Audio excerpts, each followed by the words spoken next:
as a prince, thou hast thou power with God and with men, and hast prevailed. Genesis chapter 32, verse 28.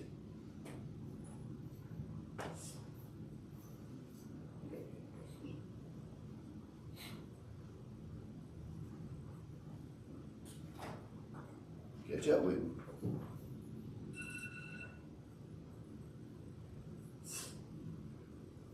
No one wants to struggle, but negotiating the complexities of life requires that we become adept in coping with it. The struggles we face in life are much like the process of muscle building. You know, when you're building muscle, you athletes, you're out there pumping weights and it gets hard, or you're running, or you're riding a bicycle, and when you get tired. I used to have a friend of mine that tried to run track with us, and that monkey would get on his back, so to speak. Boy, he'd be wobbling trying to get to the finish line, you know. He just was not a runner, but he wanted to because the rest of us were. And but it did help him because he did build muscles, and over time he got a little bit better. The more trials and challenges that we endure, the stronger our resolve is to trust in God. Now, the story of Jacob wrestling with God is a good example of this. Jacob and his family are traveling home. Upon hearing that his brother Esau is coming to see him, he became distressed. Jacob knew that the last encounter with Esau was not a good one, and he assumed Esau was coming to enact vengeance. In desperation, Jacob prays for God to intervene. Jacob got scared, is what happened. Okay. In last week's lesson, which we didn't have Sunday school last week, but Esau sold Jacob his birthright for a bowl of pottage and bread. Esau came in from, I guess, working all day, herding the sheep or farming or whatever they were doing, and Jacob had cooked. And Jacob was a little shrewd. And he told Esau, yeah, you can get some of this, but I want your birthright. Okay, since Esau was actually the firstborn, Jacob didn't have a birthright. So in other words, everything that their father had was going to go to Esau. So Jacob swindled him out of it. He told him, yeah, I'll feed you, but you're going to have to give me your birthright. Okay, which is what happened. And we all know that story well.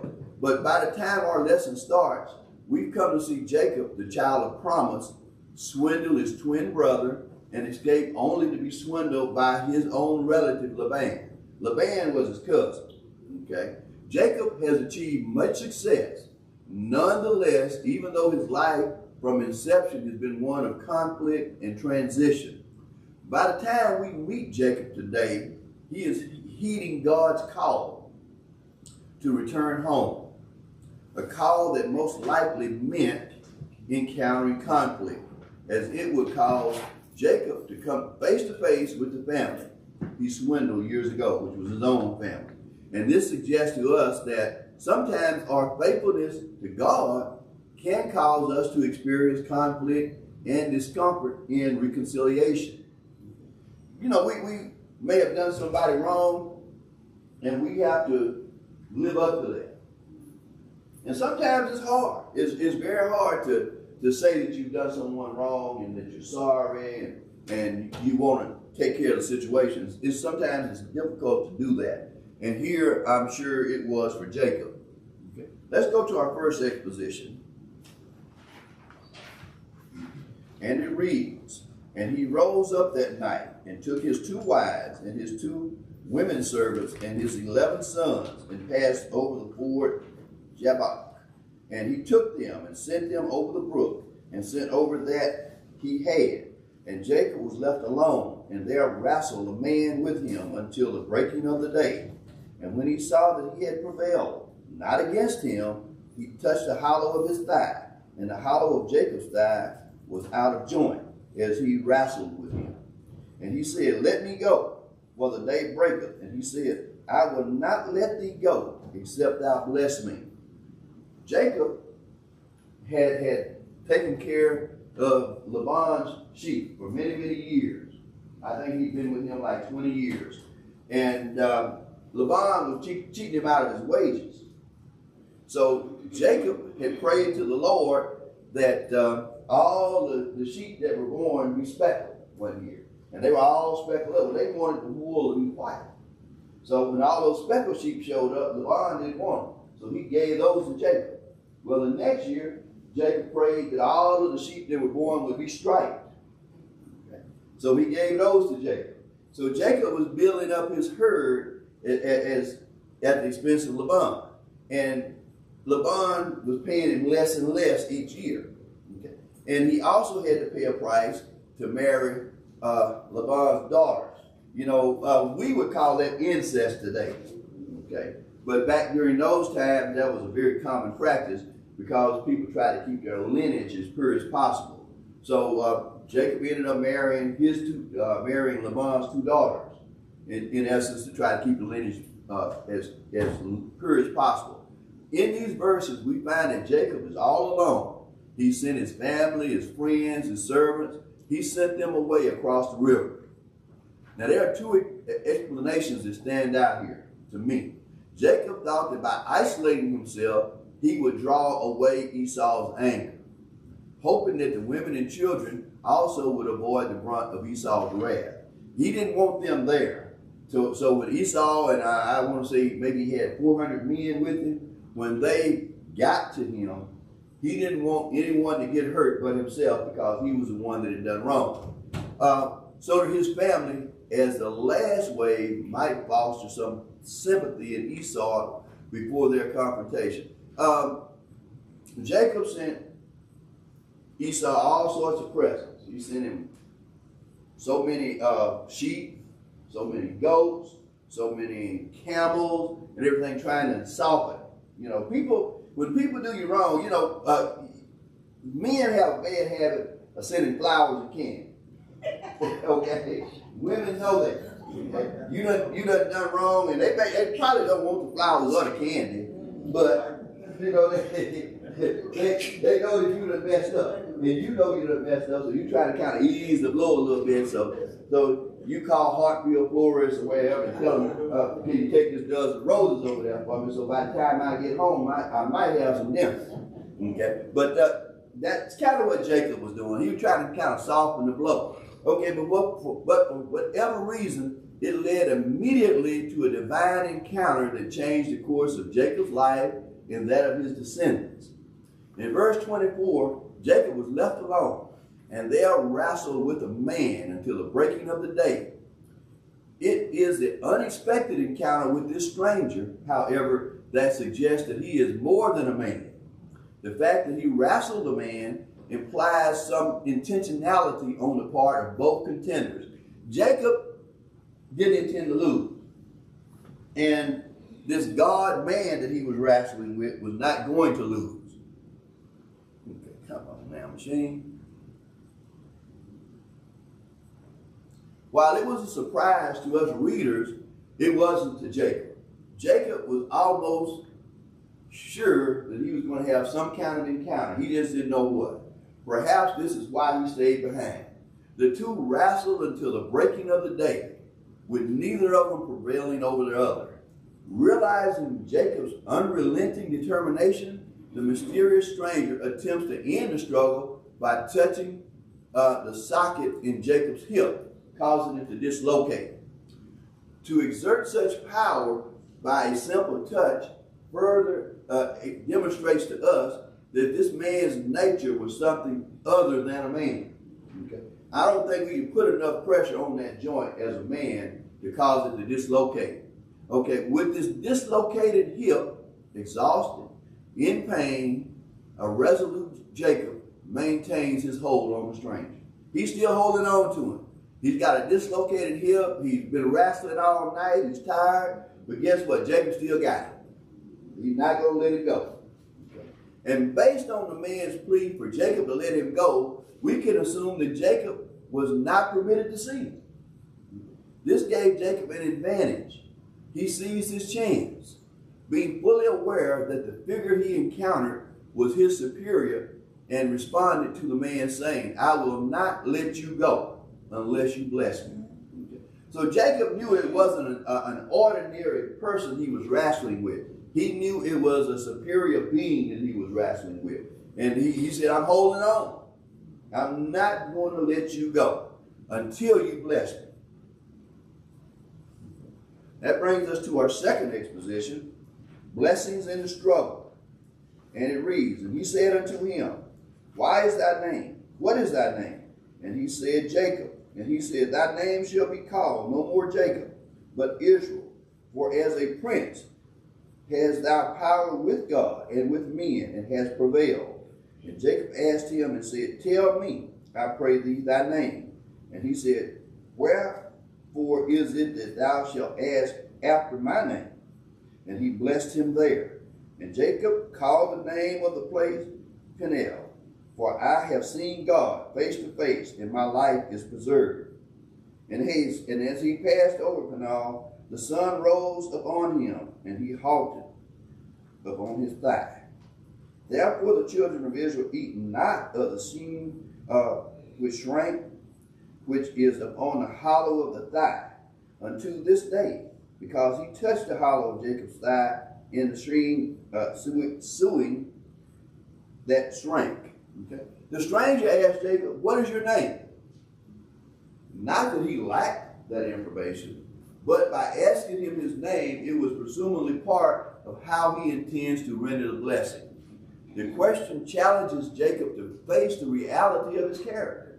You know, when you ask a person their name, if you really think about it, your name expresses your character. Okay. When someone mentions your name to someone else, they can either say, oh man, he is a crook, or he's a wonderful person, or oftentimes they'll make some comment about it, or they'll think something about it, whether or not they say it openly. So that's why here Jacob was asked his name, okay? And that brought Jacob to face the reality of who he was. And by confirming his identity, Jacob is made eligible to receive the blessing. The man's response does not replace his identity, rather it adds to the awareness of it. Jacob's name was synonymous with being a deceiver or a supplanter, which is his actual meaning. In other words, he was deceiving people. He deceived his brother. Okay. He actually deceived Laban. Okay, so he was deceiving people. But with this name change to Israel, Jacob's identity is matured to include both a sense of divine purpose and meaning regarding his experience with God and his people. The stranger continues the explanation for the name change by telling Jacob, for you have struggled with God and with man, exposing the ultimate reason for the late night wrestling match. The encounter typifies both the struggle Jacob has endured in life and the difficulty in maintaining his faithfulness to God, and in both cases, Jacob has prevailed. In other words, we all go through these struggles. We wrestle with principalities, okay, oftentimes. We wrestle with our faith sometimes, okay? But we have to endure.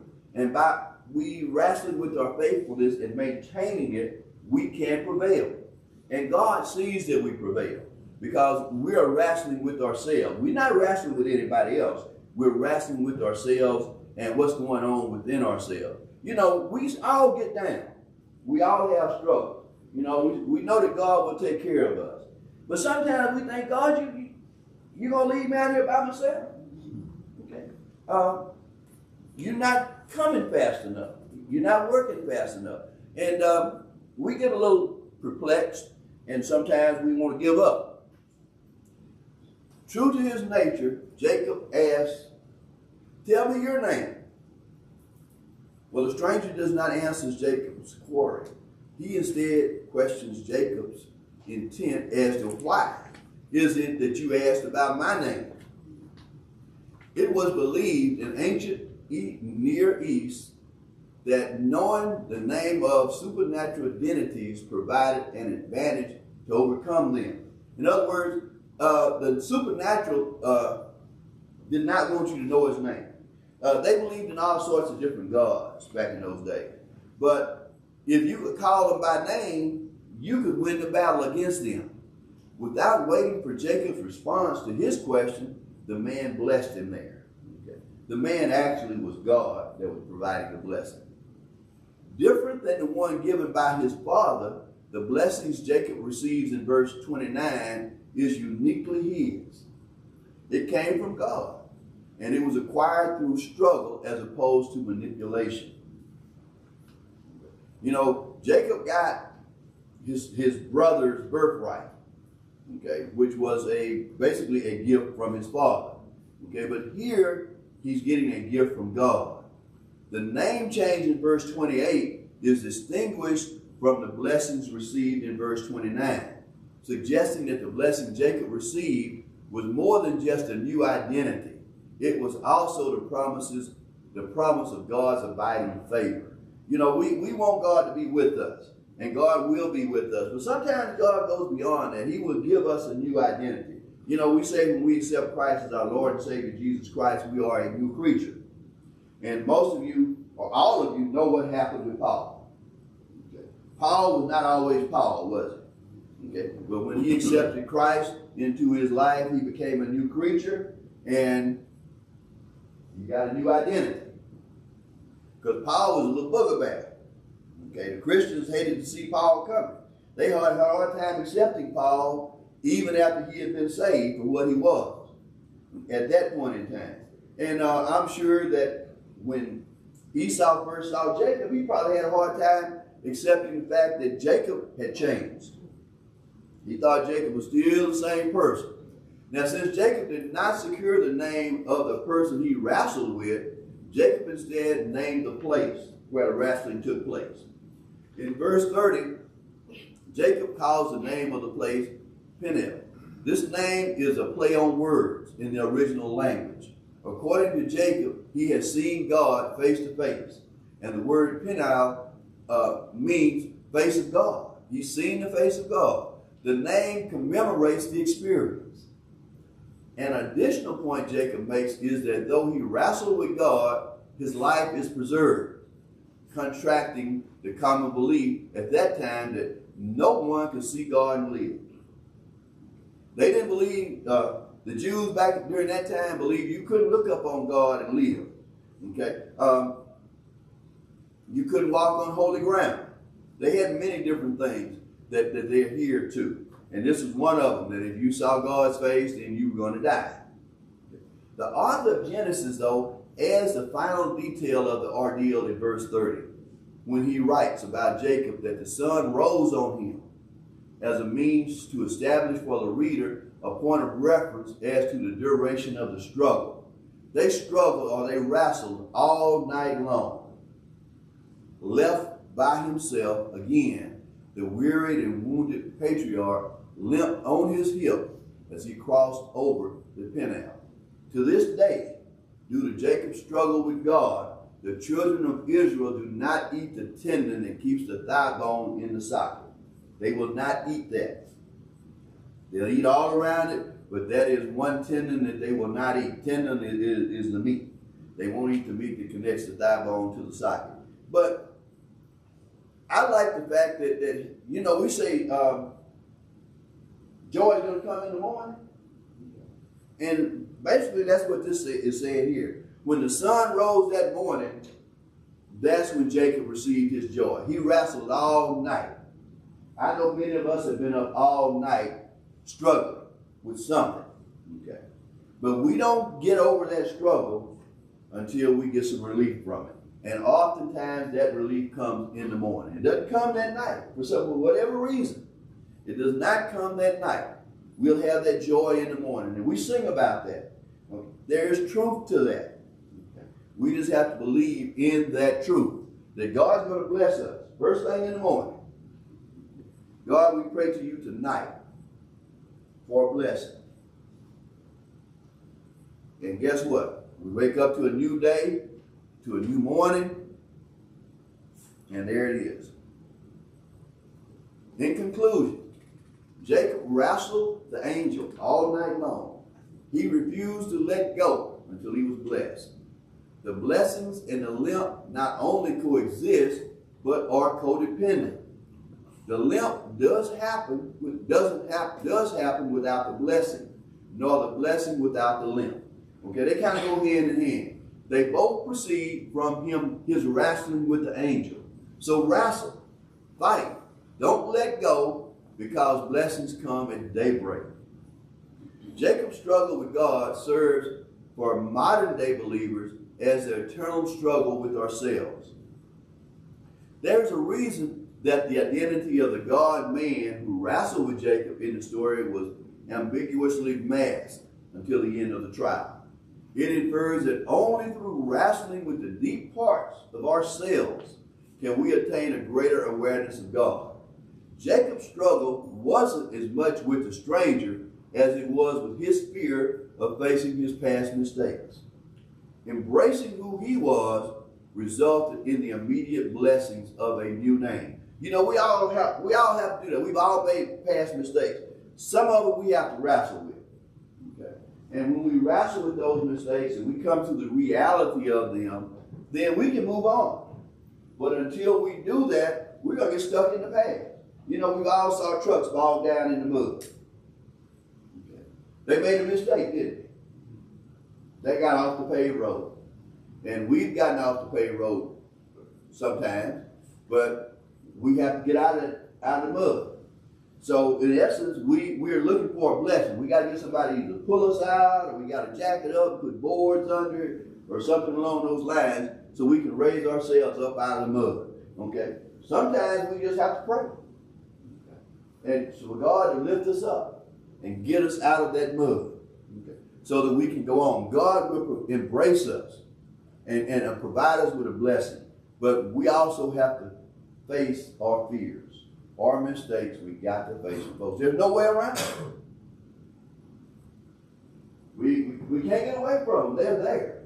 You know, other people may forget about it. But we don't forget about what we've done. Sometimes we put it in the back of our mind, and it's still back there. If you did it 20, 30, 40 years ago, it's still back there. Okay. And folks say, how do you remember what you did 20 years ago? You remember. Okay. Especially if something's wrong. Yeah, especially if something's wrong. Those are the ones you remember. Now, stuff that you did right, it just floats right on away.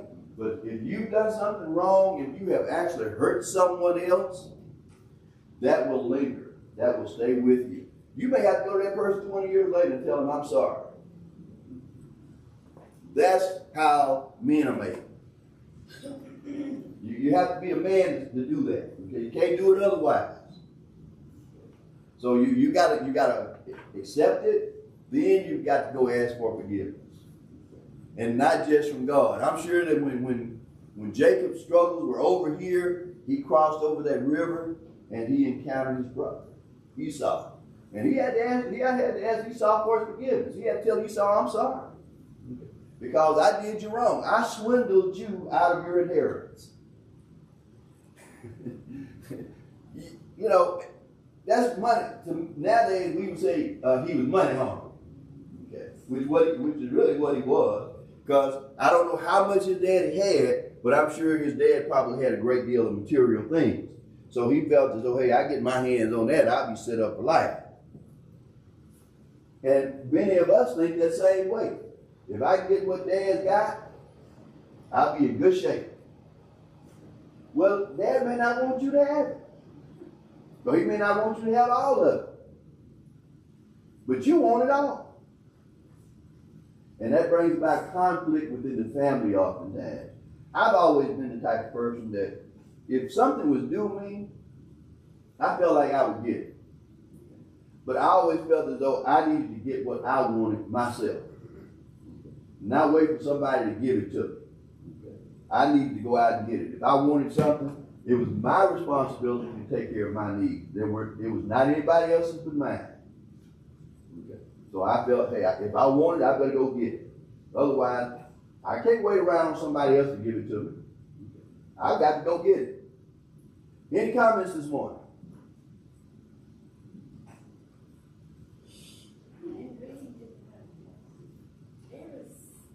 There's always some deceit in this family. And, you know, Jacob and his mama, and then he did Esau that way, and then he had to wrestle with this. And what I couldn't really understand was whether this was a dream or whether this was actual a physical confrontation. Because in my mind, he's wrestling with God. God could overpower him at any moment. But I guess this is the way that it should be. So, and then I said, was it more a dream or was it a physical confrontation going on there? And then when Jacob had to be Esau, he was sending him all of these presents, and he sent his children and the wives, virgins, the power to start with. And then Esau wasn't going to do anything to him. He met him, with the love. So, that should make him feel lower than a snake. But he didn't know how he was going to be accepted by Esau. I know. So, because he had done so much low down stuff. Right. And he had a lot of fear of Esau. See, Esau was a big burly looking guy. Yeah, and he wasn't sure that Esau was going to greet him with brotherly love and affection. So that's why he sent him all the sheep and the goats and the camels and everything he could think of to send him so that he wouldn't get in trouble. Okay. Or that he could soften the blow a little bit. Okay. Any other comments this morning?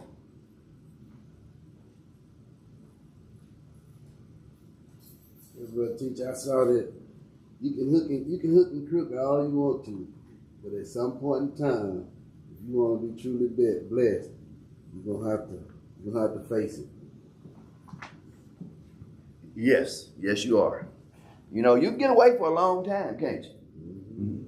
But can you get away from yourself? No. Can you get away from God? No. I might be able to get away from you. Because, really when God told him to go back home, God had a reason, didn't he? Okay. And the thing that I like is that he obeyed God. God told him, you're going back home. Okay. So he obeyed God and did that. But he still had that fear of Esau. And one thing that it kind of let me think that maybe he didn't have full faith in that God was going to take care of him when he encountered Esau. And I think God let him sweat a little bit. Okay? God lets us sweat a little bit too sometimes. We don't think that God is going to always prevail. Okay? When we get into our little mischief, we don't know if God is always going to be there to get us out of it. So we get a little nervous. And I think that's what happened to Jacob. I think Jacob got a little nervous. Okay, I know Esau's coming, and he's got 400 big, strong men following him, and I don't know what they're going to do to me when they get over here. When I cross over into their land, I don't know what I'm going to encounter. So, I'm Sister White, the thought of maybe it was a dream, it could have been. Maybe God was trying to tell him something.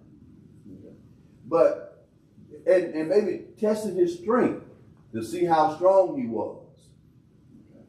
God comes to us oftentimes in dreams and shows us things and lets us wrestle with it. We wrestle with things all night long ourselves sometimes because of maybe what happened that day.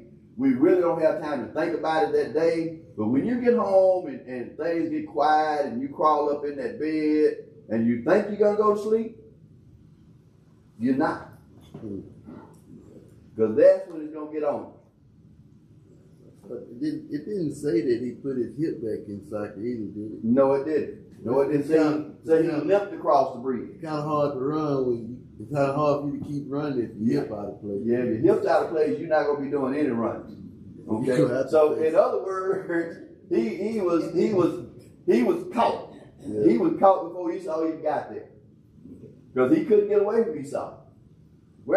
Number one, where was he going?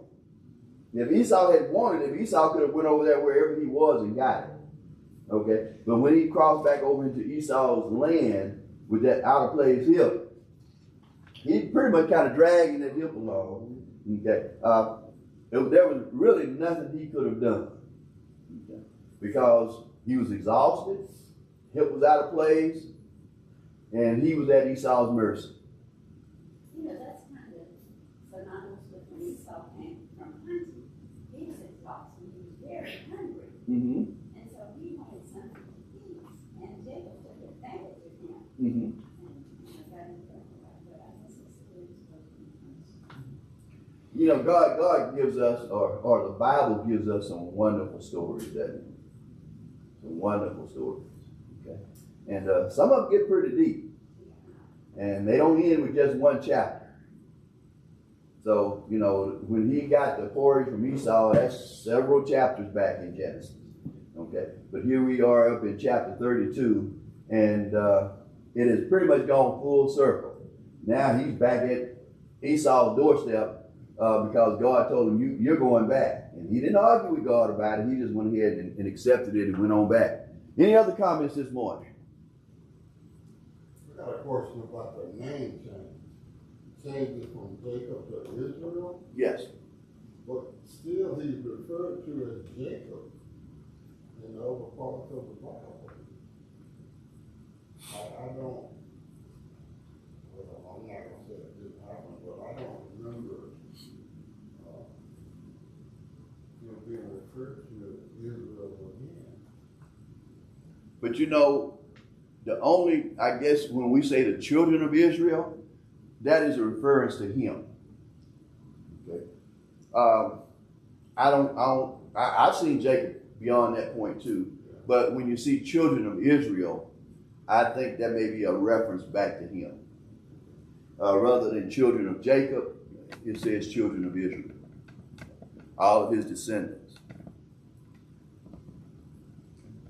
Any other comments this morning? You know, God's changed several people's names in the Bible, hasn't he? Okay. What'd you say, Godfrey? I said he changed that name when we was a settler to a slave. Yes. That name been changed as well. Yes. We once was a seed. Mm-hmm. The name change came with it. Mm-hmm. Yeah, he can change anybody's name. God can call you, you know, your parents call you one thing, God may call you something else. Guess what? You get to heaven, you may not be who you think you are.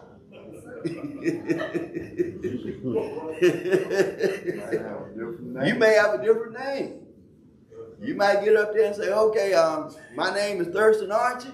And he might say your name is something totally different from that. But, you know, God hadn't made you aware of it yet. But, you know, we have people on earth that change their own name all the time. You know, and I oftentimes wonder about that. You know, if you want a name change, all you got to do is go down to the courthouse. And you can get it changed. You know, my dad told me a story. When my daddy was in high school, his name was MB Jefferson. So the principal called him in and say, look, you got to have a name. You can't go by MB Jefferson. But he didn't know no better. You know, he was in high school. That's what everybody called him. That was what was actually on his birth certificate at that time. So he actually is one of the few people that I know that had the opportunity to name themselves. And he liked it so well that he named me that. He liked it so well that he named my little brother half of that. So he loved it. But he was one of the few people that I know that got an opportunity to name himself. But it doesn't happen that often. You know, normally we just wear the name that our parents give us, you know, whether we necessarily like it or not. Most people like their name because they don't know anything different. So they accept it and they go right along with it. I had a little boy in my class one time that he changed his name, but not on paper. He came in and told us his name was one thing, and I took him down to the DPS office to get his driver's license, and we get down there, and I was like, the name you've been telling me is not nowhere on this birth certificate. Oh, that's my name? I said, the name on this birth certificate is the name that's going on your driver's license. There's nothing else we can do about it. But he was wanting to be somebody else. Okay, I said, now you're going to have to go down to the courthouse and get your name changed if that's what you want on all of your official documents. But he was sticking to his name. Sister White? My name is not what it is. Okay. I've never used my name. My mother never used my name. Mm-hmm. I don't know if she didn't like it. or what. But the name that I am, that I go by, that's not my name. Okay. Only on my driver's license. Only on your driver's license. Now, I'm not even asking what it is. It's coincides, but on my birth certificate, it's Claudine Jonas Burnett. Okay. And for some reason, I don't know if my mama didn't like that. My grandpa was named Jonas. I don't know if she didn't like it. If she didn't like Claudine, I don't know. But I am Claudine Jones. You shortened it a little bit. My mom, yeah. Oh, your mom did. Okay. Okay. Well, my daddy loved his. It happened a lot, like in a, I'm gonna say the older days, like my dad, he was the same way. His name was not Melvin Calvin. When my grandmother named him, she named all other kids with initials, like his name was MC McCarter, his brother name was JC McCarter. And then he had like the daughters, they gave a name like Annie B and Cherry. My dad, he had to put something with the M and the C as he got older. So he started going by Melvin Calvin. So your real name is just MC. Yeah, I have a couple of uncles that they're the same way. That their mama just gave them initials. And then they get an opportunity to name themselves. I guess that's a pretty good deal though. Yeah. You get to pick out a name that you like. The midwives did a lot of deliveries, and they were older people, and probably not really well educated and knew how to spell, you know, that's a lot of them didn't even have birth certificates. Yeah, a lot of them did. It's like he was a year younger than he thought he was. Okay. Later on, when he got his birth certificate, he thought he was going on a year. Well, like I say, 1974, his birthday. You know, he said, you know, it really was. He was a year younger, so we were like 1975 on his birth certificate. He finally got it. He was 60 years old when he seen that. Like, I'm a year younger than I thought I was. Yeah. My dad was like that too. He was born on the 22nd, but his birthday on the paperwork said 27th, so he celebrated his birthday 2 days. It's funny how those things work, isn't it? Yeah, you get to celebrate it twice. I know that's right. Folks, let's go to our closing works if no one else has any comments. Our closing works come from Proverbs chapter 3, verses 3 through 10.